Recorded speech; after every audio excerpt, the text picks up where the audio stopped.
Birdland Tonight is your place for Orioles post-game coverage for fans by fans. All of the hosts on Birdland Tonight are Oriole fans that are either writing blogs or doing podcasts about Orioles. Head on over to birdlandtonight.com to learn more about the hosts and other shows and websites that they're a part of. And head on over to Twitter, YouTube, Facebook, and Twitch and subscribe, follow, or like, whatever the appropriate thing is, to Birdland Sports. Finally, share, retweet, and tell your friends about Birdland Tonight so that we're all joined into the conversation after every Orioles game this year. We'll see you guys in just a couple minutes. Head on over to the comment sections on Facebook and Twitch and YouTube to start interacting now. We'll see you soon.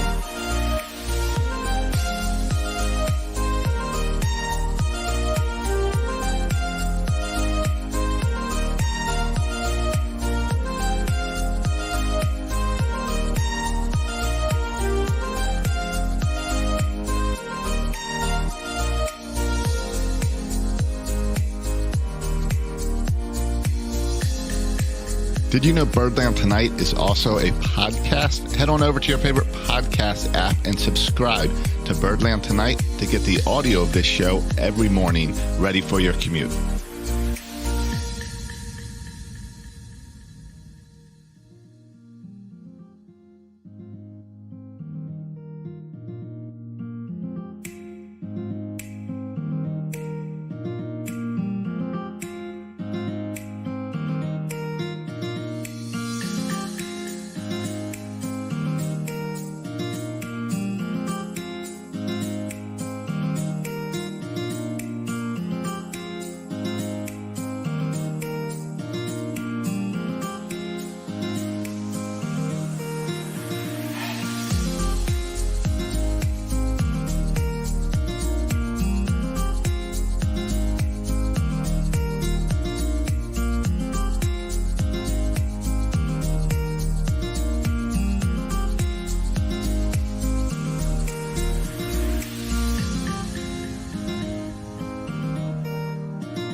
Thanks for joining us.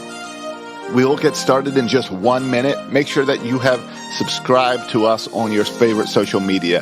Look up Birdland Sports on Twitter, Twitch, YouTube, and Facebook. Like, follow, retweet, share. See you in a moment.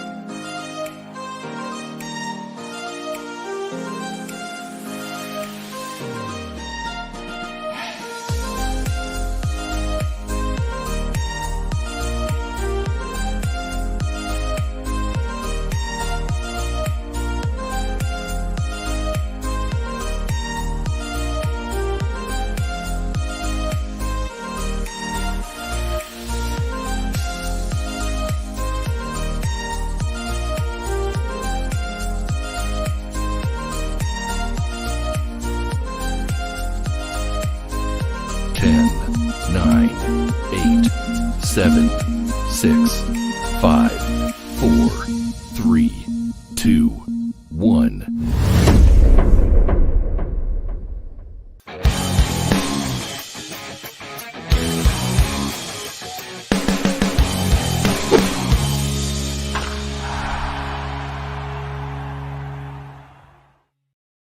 All right, welcome to Birdland Tonight. It's going to be a fun one because we're frustrated with the Orioles. Joining me is Cody from I Just Like the Ducks podcast. Cody, how you doing? Pretty good, Josh. Well, I could be doing better, but we'll get into that. How about yourself? I'm doing well. It's going to be a good show when we start arguing back and forth about the Orioles before we even hit the go live button. So, all right. So if you're joining us live, thank you. If you're checking out the podcast on Sunday or Monday, whenever you want to catch up, We just watched Saturday night's game as the Orioles just fell to the Oakland Athletics 7-2. This was a bullpen game started by Wade LeBlanc after Keegan Aiken cut his finger, after we sent Dean Kramer down. Lots of frustrating things in that statement alone. Cody, where are we going to start with our anger with this team? All right, so let's back up a little bit. You're going to make me talk about the game, aren't you? Well, so we've been a little bit frustrated with the way that the Orioles have performed, and obviously with scoring runs. We did score. Did we get 2 runs? We got 2. 2 on the board tonight. I will say, I don't care that we gave up 7 runs, because this could have been a great game like we've seen all week, giving up 3 runs, and we still would have lost. So I don't care. All of my issues with the pitching tonight is with the way the pitching staff's being managed. We'll get to that. Absolutely. Let me start with here. Was there anything that you liked about tonight's game? Yeah, that guy replaced that thing to clean your cleats really fast. And I loved that Jim Palmer was fascinated that it was really simple and fast for the guy to hammer nails into mud. Clearly, Jim Palmer hasn't used the hammer. No. Yeah, guys like that, I don't know if when you have that much money, I don't know if you use a hammer. So yeah, I like that. I don't know. What do you like today? So I thought, again, and going off a little bit of Jim Palmer and feeding off his energy, but Pedro Severino still seemed to be hitting the ball significantly better than the first part of the month. And again, trying not to get into the stuff that I didn't like, named Rio Ruiz. But I thought that Freddie Galvis and Michael Franco, I'm still liking, both those guys. I didn't like them. And I think part of that was I didn't know them. I didn't know anything about them. I really like what we saw with both those guys on the road trip. I have a lot more confidence in those guys than I do other Orioles that I've watched for the past 3-4 years. Actually, I don't know if there's any Oriole that's been on the team for that long, but Chris Davis, true. That might be, that might be it actually. I think Trey was in there 2018. Yeah, but Trey wasn't there last year, so no. I don't know. I mean, if that's the case, you're counting Cedric Mullins with his ups and downs. You know who got 3 strikeouts tonight? And this team that really struggles with the strikeouts. We only got 9 strikeouts tonight. I guess that's a win. We kept it into single digit. I'm going to say Dylan Tate. No. At the plate. Oh. No, we're talking about guys that suck. No. I'm going to guess Rio Ruiz. No. And if you're talking pitchers, Wells was the only guy that Wells got 4 strikeouts. Okay. Armstrong got 2, and LeBlanc got 2, and Tanner Scott got 1. And that's it. Okay. As far as strikeouts from our pitchers. Pedro Severino. So you want to praise him for his 1 hit that got an RBI. True. But he got 3 strikeouts tonight. And that's kind of like what this team is. A whole lot of strikeouts, and then they do something simple and kind of works, and you're like, oh, let's praise him. Yeah. He had that RBI last night. I just feel like he's one of those. He's one of the guys that I have a little bit more confidence in than Chance Sisco. What was Chance Sisco doing bunting? And what was that? Maybe in the middle of the game. I've never seen Chance Sisco bunt in the 2 years that he's been on the team. Well, were you more irritated at that or him getting thrown out at third? Trying to steal third. Forget about that. So here's another thing. Why did the Orioles, and you're going to have to help me out with the name of the new third base coach, Tony Mazzoloni? Sure. Mazzolani? Okay. Yeah, I'm perfect with names. Yep. So when the Orioles, do actually get the bases loaded, and I'm trying to remember who it was that had the hit, but they held up. The way that the commentary is that Cedric Mullins was off at the crack of the bat and almost caught up with Austin Hayes, who was on third, but they held Cedric Mullins up. Cedric Mullins probably being the fastest guy on the team. Why they don't have him running to try to get another run on the board and holding him up on the third? I feel like we've had a couple questionable calls from the third base side, and I just don't know what's going on there. I don't understand the immediate run on the pass ball for Chance Sisco. We all know Chance Sisco is not fast. He may be one of the slowest guys on the team. And we're not playing in Oakland. If that happens in Oakland, you can get 2 bases on that. Right. You're fine. Camden Yards has that brick back. You know that bounces back. So you're right. Base running was a mess, but I can't complain again about the base running because it's such a mess at the plate. People in Baltimore love to trash Chris Davis. Chris Davis would probably not have the worst batting average on this team right now because we've got Francisco still at 185, Ria Ruiz at 148, and a whole bunch of guys in the 200s. It's ridiculous. I agree. Let's start at the beginning of the game. Why is Wade LeBlanc on this team? See, now you're not talking about the beginning of this game. You're talking about the beginning of what's going on with this pitching situation. Wade LeBlanc's on this team because he's fine to come in for 1 inning. He's a fine middle relief guy. He's a below average. Last year, he was a below average starter. He was kind of one of these veterans where we just needed arms on the team last year. He and Tommy Malone came in and they were, I'm trying to remember if Tommy Malone was also a left-hander, but he's not a great starting pitcher. No, but he is the guy who was in the bullpen with starting pitching experience when they realized, oh crap, we really screwed this up. We're all at the stadium hanging out. We're ready to start a game and we don't have a starting pitcher. So do you think that's what happened? Do you think that the intent all along was to call up Keegan Aiken? Well, here's what I don't get. Let's back up a little bit. I get it. So they said, oh, well, LeBlanc has to start because Keegan Aiken was going to get his start today, which we would have all enjoyed, but he cut himself making breakfast or something this morning in the kitchen. Yeah, on his throwing hand. Yeah, I don't know. I mean, he could have just ran to Dunkin' Donuts, said, I got a big game. I'm going to grab something, some coffee and whatever food they sell there and be good and probably get his pitching. Instead, he decided to cut his finger probably on an avocado or something. So, but the problem is, how did we get to this point that Keegan Aiken? And this is what I can't figure out. And I keep trying to do the math because I feel like we need that meme of all the math stuff going around your head as you try to figure this out. Yeah, and I want to see that meme of the 2 Spider-Mans pointing to each other, but I want it to be Brandon Hyde and Mike Elias just pointing at each other, trying to figure out what happened here. Because Dean Kramer pitched on the 17th, which was in Texas. Got a win. In Texas last Saturday. That's right. And Saturday night, they sent him down. And the story was, we have 2 off days, so we don't need a 5th man. Makes sense. You do the math. Okay, your number 1 pitcher pitches Sunday, so then he can pitch again in 6 days. So you go Sunday, Monday, Tuesday, Wednesday. Okay, he can pitch again on Friday. Today's Saturday. So we didn't use our number 1 pitcher on Friday. We didn't use our number 1 pitcher on Saturday. He's pitching tomorrow on Sunday. We had 2 off days. We sent our 5th pitcher down because we don't need him. And then we decided that we didn't want to pitch on normal rest. We wanted to give everyone 2 off days.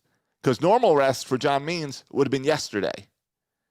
Yeah. So you're giving him 2 days, like the 2 off days. You gave him real off days, which comes back to, why did you send Dean Kramer down if you were going to give him off days? It makes no sense. Yeah, because let's look at it. The last time John Means pitched was April 18th. And then, of course, we had an off day as the team traveled to Miami, and then we had another off day. So from the 18th to tomorrow, the 25th. 7 days. That's 7 days. That's what I'm saying. Today, you could have had John Means pitch with 1 extra day of rest. You could have had Matt Harvey pitch on normal rest. You could have had Bruce Zimmerman pitch with 1 day short. What happened? I don't understand how we got to this point of we were going to give Keegan Aiken a start, but he cut his finger. Is Keegan Aiken the only starting pitcher at the alternative site? No. Zach Lothar pitched a hell of a game. He might not have been ready, but Michael Baumann, I think, is down there. All right. I get that Kramer you couldn't bring back up. I don't even know how that would have worked. I don't think you could have brought Kramer up because Aiken wasn't on your team to send down with an injury. So he was already off the team injured. So you couldn't have used that injury thing to get Kramer back up here. But he pitched yesterday anyway. I don't understand how we got in this shape, except we must have decided we don't care. And that's irritating. This early in the season, absolutely. To me, and I think that fans deserve, in the months of April, May, and June, they deserve best effort. Look, go out. We want to see you guys try. We want to see you guys go out there. And here's what I'm seeing. And here's what I think is needed. These guys look beat down. These guys look defeated early on in the game. There's not a lot of fight. And that's kind of what I want to see. I want to see Trey Mancini punch somebody in the face in a literal fist fight to get the blood going, to see these guys. The problem is, though, if Trey Mancini gets in a fist fight, he's probably going to get it with the other person pressing too hard, and we're going to see Mountcastle and Mancini fighting. To address a couple comments coming in over on YouTube about Wade LeBlanc's on this team because the team needs innings. LeBlanc couldn't make it through 2 today, so he's not an inning eater. There's also a comment, Dean Kramer can't make starts every 5th day and make it through September. I understand that. But we're still in April, and this would have been 7 games in between starts, or 7 games. And again, why not Means? Why not have Means come in and pitch? And I didn't even realize. I'm trying to make the point about Kramer. Yeah, Means could have pitched. To say Kramer only pitched 18.2 innings plus alt sites yesterday. Skipping Means' start is weird. Yeah, absolutely. This isn't. Oh, and also, these are professional pitchers, and I get that last year was a shortened season, but they're professional. If I go to work and have work a 3-day work week because of Christmas, they don't come back the next week and say, "Hey, let's only go 4 this week because we got to ease you back into this." These are professional pitchers. They need to be able to pitch a whole season. There's no need to baby these guys. They're professionals. They know how to do this stuff. Now, so one of the things that you've been excited about in the previous weeks is that our pitching has actually, take away the scheduling nightmare and who's starting on what days. But in general, the Orioles have been pitching pretty well. I've been really happy with the starting pitching. And I can't necessarily say that we have gotten a decent amount of hits both yesterday and today, but we're not scoring any runs. Is that an issue of Hyde not managing the lineup? As opportunistic as that could be, or is it just the guys aren't taking advantage of when there's runners in scoring position? It is the Orioles are all or nothing. The Orioles have 2 options: strikeout, home run. That's the problem. What we saw from the Athletics yesterday was small ball. And hitting balls, getting on base, moving guys around the bases. That's why the Athletics are winning now, 12 games in a row. The Orioles are swinging for Utah Street every single time, and that's an issue. I get it that you want the 2-run home run, the 3-run home run, but settle down and just get base hits. Yeah, if that's possible. And, they talk about it on the broadcast about how everybody's going for either a strikeout or a home run ball. The Orioles tonight had 10 hits. How many hits did the Athletics have? I'm going to guess probably they scored 7 runs. I'm going to guess they had 7 hits. They had 9 hits. 9 hits? Yeah. So what they did is when they got guys on base, they got them in. They got them around those bases. So let's walk through the lineup tonight. We in the outfield we had DJ Stewart, Cedric Mullins, Austin Hayes. Are you okay with that lineup in the outfield? DJ Stewart, yeah. This defensively, yeah, it's great. I'm fine with it. Cedric Mullins is back hitting. He's 329. 329 for a whole season of Mullins would be amazing. Oh, absolutely. No one expected him at that 450, 500 number. But he got a hit tonight and a walk tonight. He did one strikeout, one walk, one hit. I'm okay with that from Cedric Mullins. Stewart got a hit tonight and a strikeout. And then Hayes got 2 hits tonight and a strikeout. I'm okay with that. I like those guys in the outfield defensively, and they all got hits. I'm good. All right, let's go to the infield. Are you okay with Michael Franco and Freddie Galvis? I don't care. They're not guys that are here long term. They're no one I'm attached to at all. So I don't see our minor league guys are not ready yet. So I'm fine. I don't care. I think Franco's leading the team in RBIs. I think he's been playing a pretty decent third base. Freddie Galvis really came along, when we were about to trade him for a bag of peanuts. Yep. He went on a hitting streak down in Texas, almost doubled his batting average. I like what I've been seeing with Freddie Galvis, and I think that defensively he's pretty good. But if you turn the corner there, tonight, so it's fine. What about Rio Ruiz? No, he was impressive for 2 games at the beginning of the season defensively, where we saw him make some plays at second base. We do not have a second baseman on this team. And that's like a little league thing or a softball thing where you don't have a real second baseman. You just have a guy standing there in position. That's not something you should see in the majors. Do you feel like this idea of just platooning him and Ramon Urias, back and forth with the lefties and righties, how long is that going to last?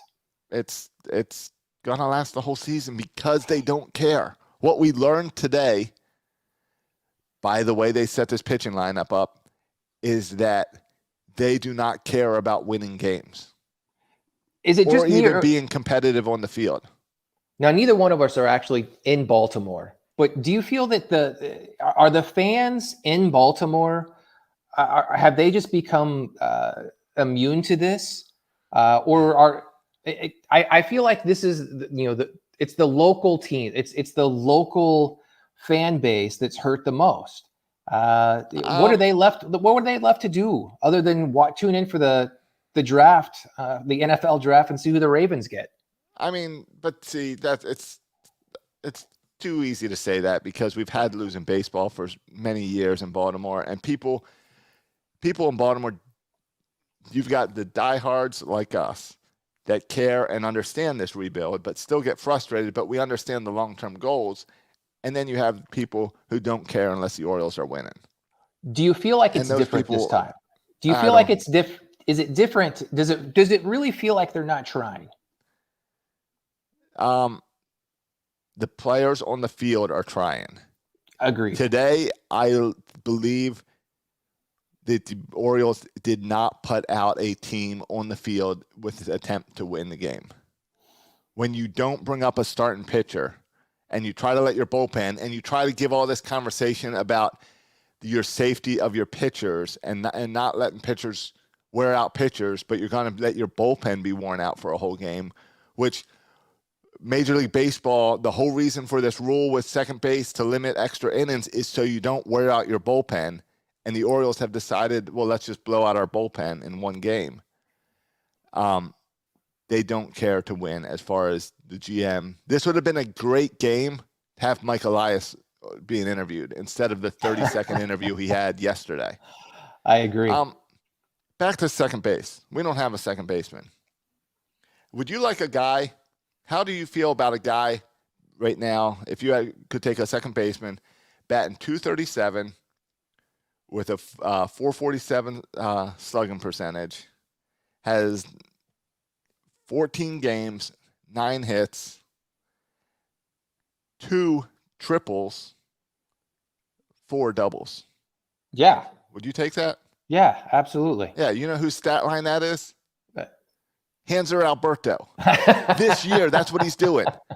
The guy that we did not need to get rid of, could have given him whatever.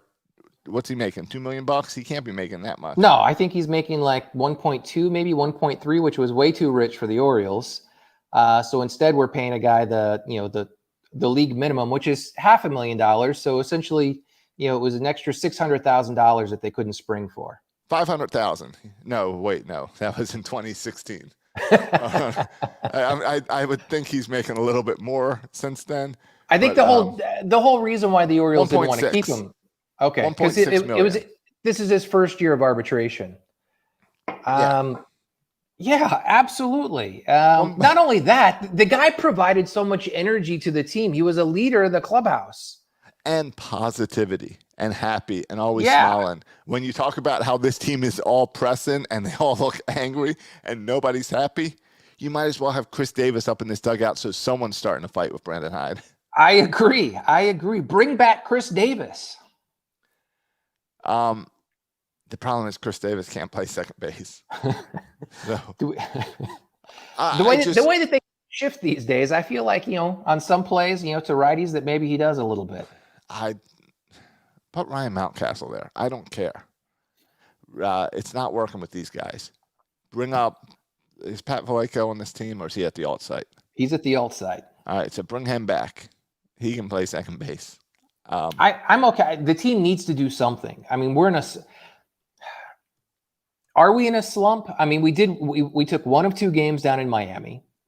It seems, watching the team play, it sure feels like they're lackadaisical. There's just not a lot of energy there. I don't know what's going on. I don't know. I'll tell you what, you're not that good of a baseball player if when I Google your name, it tries to take me to your Facebook page instead of your baseball reference page. Was that Hanser Alberto? No, I was trying to look up Stevie Wilkinson. Stevie Wilkerson, who's been a alternate site all-star in the 3 games that they've posted box scores about against the Washington Nationals. I was looking him up because I have a memory of him playing some second base. So I wanted to confirm he is a second baseman. He has played second base. He's played a lot of outfield or some outfield. And remember, he was our center fielder in 2019, but only out of necessity. Yeah. So Stevie Wilkerson played yesterday in a game against the Washington Nationals that the Orioles alternate training site team won. Right. He was 2 for 2 with a double and a triple and a walk. Yeah, that's why I was looking him up. Now, Elias yesterday said that he doesn't care what people do in those alt games. He doesn't take any of that into account. But apparently he also doesn't take spring training stats into account or what people do on the field into account or the fact that the rules say you need a starting pitcher on your team. So Elias does not care about this season. And it's really irritating because when we talk about the rebuild, and this is supposed to be the first year of starting to build back better, build up. This isn't supposed to be, this is what you see to destroy a team, not what you see as a team that you're going to build on and here's the foundation and let's go. Absolutely. How do you explain today's move to the rest of the clubhouse? These guys that are supposed to be part of your future, the Ryan Mountcastles, maybe the Cedric Mullins, the Austin Hayes. How do you explain this to them? Well, we're just going to go a bullpen day. Right. We don't care. And it's so irritating. I get it. We all knew the Orioles were going to be bad this season. But we also saw this as the start of something. So many of us didn't think it was going to be as bad as last year. Let's take a pause on that. When you're putting a team out here on the field with no chance of winning whatsoever, I get the team salary doesn't say you're going to win. But when you're going at a game without a starting pitching, just because you want your starting pitching to have even more off days, it doesn't make sense. I absolutely agree. And look, I get that everybody is talking about how we're going to need extra pitching because guys can't go that long. They can't pitch every. That. I don't either because they've been doing that for years. And we've never been in this situation before. And suddenly everyone on Twitter is an expert about how pitchers handle a short season. Look, do we have anybody in our rotation that's gone longer than 6 innings? There's nobody that's gone over 100 pitches. John Means has. I think John Means went into the 7th, right? He went once.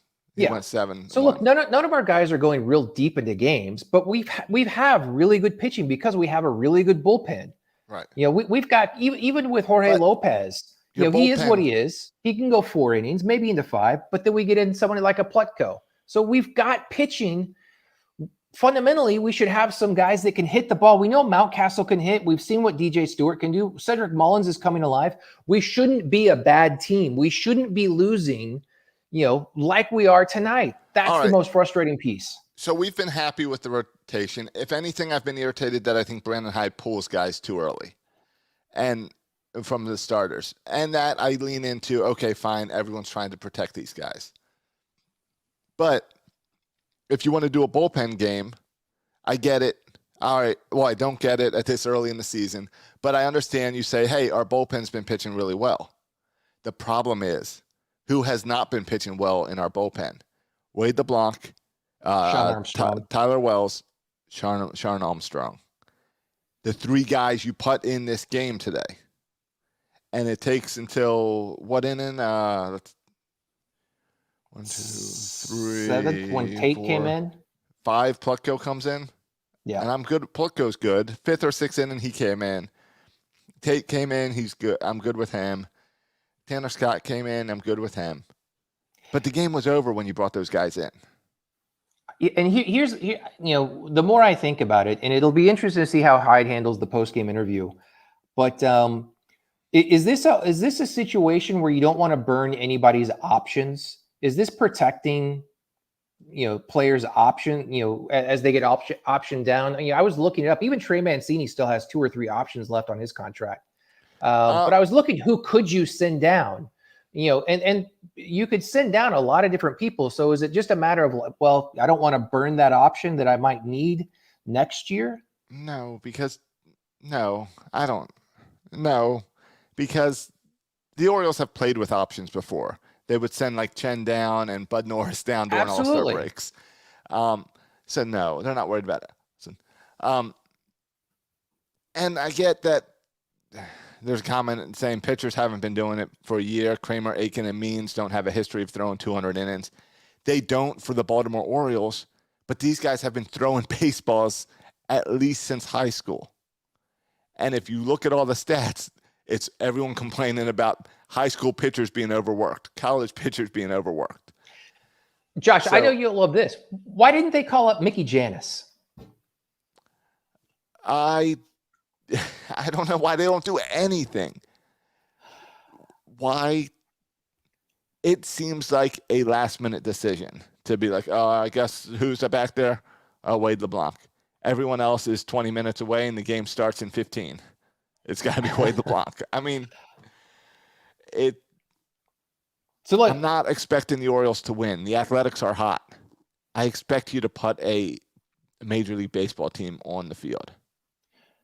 So we've got 5 more games at Camden Yards this week, starting with tomorrow with Means. Then the rest of the rotation, hopefully the rest of the rotation kind of comes through. We get kind of 1 through 5, Means, Harvey, Zimmerman, Lopez, and what we'd like to think is Kramer. How do you feel about before we head back, out west, can the Orioles win, at least 1 more game in Camden Yards? So far this year, we've won a total of 1 game. The Orioles are 1-8 at home this year. If you want to include all of last season, the Orioles are 14-28. Oh. Tomorrow we finish the series with the Athletics, the hottest team in baseball. Monday, Tuesday, Wednesday, Thursday, we have a 4-game series against the New York Yankees. The New York Yankees have been playing well the past couple of days. They've won 3 in a row. That may be 6, 7 in a row. We'll have to see how it goes. We are in the cellar right now. All that talk a week ago about the Yankees and laughing at the Yankees, we are 8-12. We are at the bottom. We've lost 3 in a row. It's not going to be any easier. And it comes back to the lineup. Because I am confident that even with the Athletics and the Yankees in town, that our starting pitching can hold them to 3 runs. Absolutely. That we can keep these games, in fact, the bullpen too, that we can keep these to 3-run games. The question is, can this lineup put up 4 runs? Is that more on the team? It's got to be both, right? It's on the players. It's at the guys at the plate, but it's also with Hyde putting together the right lineup. Do you feel like he's putting together the right lineup? Yeah, I think everyone's just pressing too much. I really don't have a problem with Hyde. I have some problems with Elias and problems with these guys hitting the ball. If I look at the last week, take today out of it, because today I don't count because we didn't put a starting pitch in the game. Yesterday we lost 1-3. Wednesday we lost 0-3. We won on Tuesday. Sunday we lost 0-1.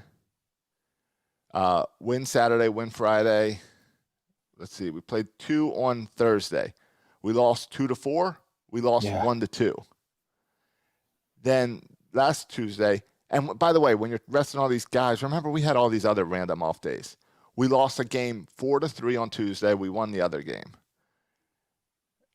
Last Sunday in Boston was the last time we were blown out, and that was a 9-14 win. Now, somehow the Orioles put up 9 runs in that. But when a lot of them were late in the game. What's crazy, if I count all of our losses this season, the Yankees put up 7 twice on us. The Red Sox put up 7, 6, and 14 on us. Every other loss this year has been no more than 4 runs. That is way more telling about our lineup than our bullpen. Yeah, absolutely. I think, and it's going to be interesting because what I'm looking for right now is who's going to be the guy that steps up and is a spark for the team. Is it somebody like Mountcastle? Is it going to be Trey Mancini, who we've seen plays with a lot of passion? Could it be DJ Stewart, who gets a little bit hot, or maybe one of the new guys, Franco or Freddie Galvis? I don't think it's going to be anybody that plays second base. As long as Chance Sisco's behind the plate, it's not going to be Chance Sisco. So we'll see. But I think that it's going to be fun to see who it is. It's got to happen. And if it's nobody on the roster right now, they need to bring somebody up that can be that. But spark. Here's the problem: it can't be one guy, because one guy can get hot and he can get on base every time. But if no one's knocked him around, it's you're contagious. not gonna get the runs. I think it's contagious. I think it's one guy that starts the little flicker, and everybody else feeds off that. I mean, Hayes and Sisco got 2 hits tonight. No one joined that, and they still have crappy batting averages. Agreed. So, I don't know how you fix this lineup, because this was stuff you were supposed to do in spring training, where you go in and say, hey, forget all that home run stuff. This is the Oriole way. I'm tired of hearing that, the ball will fly and the bats will come alive when it's warm out. Oh, that's too late. Because guess what? It's the same weather the Red Sox and the Yankees are playing in, and the ball's going out for them. So don't tell me you need that warm weather for the Oriole bats to wake up. No one else has that chance. We all play in the same weather. Mountcastle has been hitting the ball hard. I keep saying he's due. He's going to get it. He's going to get it. He sat out today. He sat out today. Hopefully that means he'll play tomorrow, and hopefully we can see it back. I think it was yesterday that he had 2 deep balls to the warning track. Maybe it is that dead ball and really messing with Mountcastle. But Mountcastle's got a 174 batting average. If he doesn't get hot soon, there's going to be a lot of talk about sending him to Project Bowie to get things figured out. Agreed. So tomorrow night, Means versus Jesus Luzardo, left-handed pitcher. So I imagine we'll see mostly righties in our lineup. I imagine that instead of DJ Stewart, we'll probably see Ryan Mountcastle in the outfield, or at least DHing. If we want to try to play the game, I mean, it depends. Ooh, some late breaking news from Andrew Stetka. LeBlanc was DFA'd today. Zach Lothar is being recalled. You know what would have been nice if they did that 15 hours ago.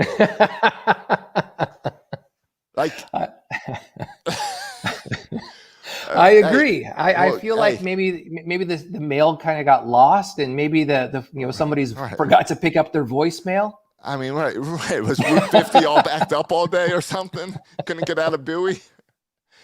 Or, yeah, I don't know. Who knows? Maybe Lothar's going to start tomorrow instead of John Means. Maybe they're all confused. I don't understand. This team is really irritating. But here's what I like. Here's what I love. They made a move. Whether or not it's the right move, maybe whether or not it's the last move. But I like that they actually did something. They recognize that they messed up. Maybe they recognize that they can't count days in the week, and they're gonna rectify that. Yeah, sure. Or maybe around the 7th inning, Michael Elias was like, all right, I need to come up with something so that when they try to pin this on me, I have something. I think that absolutely that could be the case. So, but all right, here's something fun. I'm glad I do Birdland Tonight again tomorrow. It's a day game. So game starts at 1:00. So figure 4:30, 4. I hope it's not 3.5 hours. Let's say 4:00. I hope we're doing the show at 4:00. Here's the great thing: when John Means is on the mound, you know it's going to be a fast game. The guy takes 0 time between pitches. Yeah, but here's the thing: is Zach Lothar coming up? I would like to see Zach Lothar come in and pitch right after John Means, and bring him in at the pen. I want to see Lothar. So if the game's tight, I want to see Cesar Valdez, and maybe Tanner Scott on a dry mound. Well, he just struck out 3 guys on Friday night. If you want to, Cesar Valdez is my favorite player on this team right now. Oh, absolutely. He's not. Now, when I say that, it's not this guy that's sign him for 10 years, leave him on. At this moment, he is the guy I have the most fun watching. It doesn't mean build the team around him.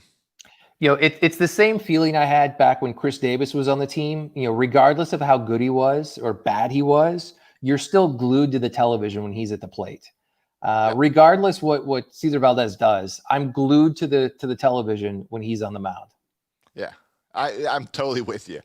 One more thing about tonight that I forgot in everything else I was frustrated about. Coming out at the end of the 8th inning to try to fix the mound. Yeah. Or no, that was top of 9th. I think the 9th. Yeah. That was top of 9 to fix the mound because Tanner Scott is slipping too much out there. They should have just called the game there.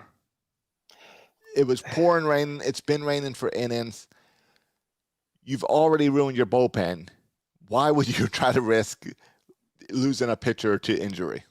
I didn't see why the Orioles didn't try to slow play it and get the game canceled so that they could, replay the entire game. I don't understand why they were pressing.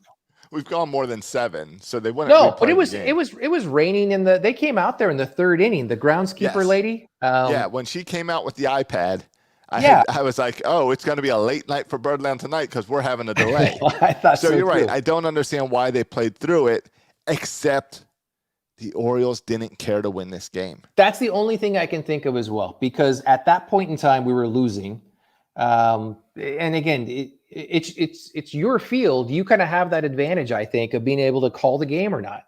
Yeah, Matt and I do this thing a lot where we see things and we'll compare it to our men's softball games that we play, and I'm sure it's a lame comparison, but I'll share. I had a softball game last night, and this was playing against a team that shouldn't be in our division. There's a former Rocky on the team and a former Dodger on the team, and then it's all their friends who played minor league and college ball but just didn't make it to the majors. They scored 27 runs in the first inning. The second inning, they came up and batted left-handed. I'm the pitcher. I turned to the coach and said, can we just go home? Like, if you lead us off the field now, I'll be right behind you charging. There's no point in playing that game. That's how the Orioles took their approach to this game. Yeah. And when I say the Orioles, I don't mean the players, because the players want to win every game when they're out on that field. But when your owner is not owner, I have no issues with the Angelos family. I think they're handling all of this fine. I've forgiven Peter Angelos many years ago. I think John Angelos is doing fine. So I don't mean owner. I take that back. Everyone settle down. Mike Elias had no desire for the Orioles to win today. And maybe he's a little upset that we weren't the worst team in baseball last year. So the Red Sox are going to get a better draft pick than us this year. And he's determined that just like the lady in Major League, he's sending his team to the bottom. I think you're absolutely right. All right. I think we broke down this game, kind of, sort of. We've definitely ranted on this game. I think we also kind of shared where we all feel about kind of the state of the Orioles at this moment. That it's very frustrating. And we have, what's this game, 20? I think we have like 142 games left in the season to go. So, yeah, AJ, you're right. The Orioles are trying to get another top 3 pick. I get that. But how many times do you do that? At some point, you got to use those picks to win baseball games. No, and here's the other thing. I think this is the last year that you can tank. This is going to be a big issue in the collective bargaining agreement that the players are so upset about, is that you have to be able to field a competitive team. You know, all of these guys are angry because, look, you're replacing us with cheap guys because you don't want to pay us decent salaries. So then we end up having to go to Japan and play. So I think this is the last year that teams are allowed to tank before there's some type of repercussions. And Mike Elias wants to make sure that he gets one last number 1 draft pick in. I agree. Hey, AJ, thanks for watching on Facebook. I'm going to let everyone know now that you are the secret identity of Mike Elias. Based on your comments of cheering on Cole Sulser, cheering on Cedric Mullins, saying the Orioles are trying to get a top 3 pick. Don't you get it? And then I'm still upset that the Red Sox might get Kumar Rocker or Jake Lettner in this year's draft. And then you say they're projected to win in 2027. 2027 is too late. But I understand all that logic. But 2027, when did this rebuild start? 2018? 2019. This is year 3 of the rebuild, right? No, we started in 2018 when we traded away Zach Britton, Jonathan Scope, Manny Machado. That was all 2018. Fall of 2018 is when Mike Elias came, right? Yeah, I think some of those moves were made prior to Elias getting there. Right. That was Dan Duquette traded away Manny Machado, if I remember correctly. Right. So last November, yeah, they said the Orioles were 2 years in. So this is year 3 of the rebuild. 2027 is too long for a rebuild. That's not a rebuild. That's just blowing things up and blowing things up and blowing things up. I get that the Orioles haven't won a World Series since '83. No, hold on. I think this is in the 4th year. Well, let's count this down. 2018, you basically gave up halfway through when you decided to trade away Manny Machado. But see, that's yes, but that's before Mike Elias. Right. And then 2019, you had a horrible team, back when we had Stevie Wilkerson playing center field. 2020 was, again, shortened year, but now we're in the 4th year now. Yes, but I'm only counting years Mike Elias was here. And I get, AJ, that it's been almost 40 years. It'll be over 40 years with your 2027 projection. 40 years on the nose with my 2023 projections. 2023 is more realistic. On the shirts over at Birdland Tonight store, I put out options. You can buy 2023, 2024, or 2025 World Series championship shirts. Or all of them. They've all sold. Everyone's picking different years. 2023 is the most popular.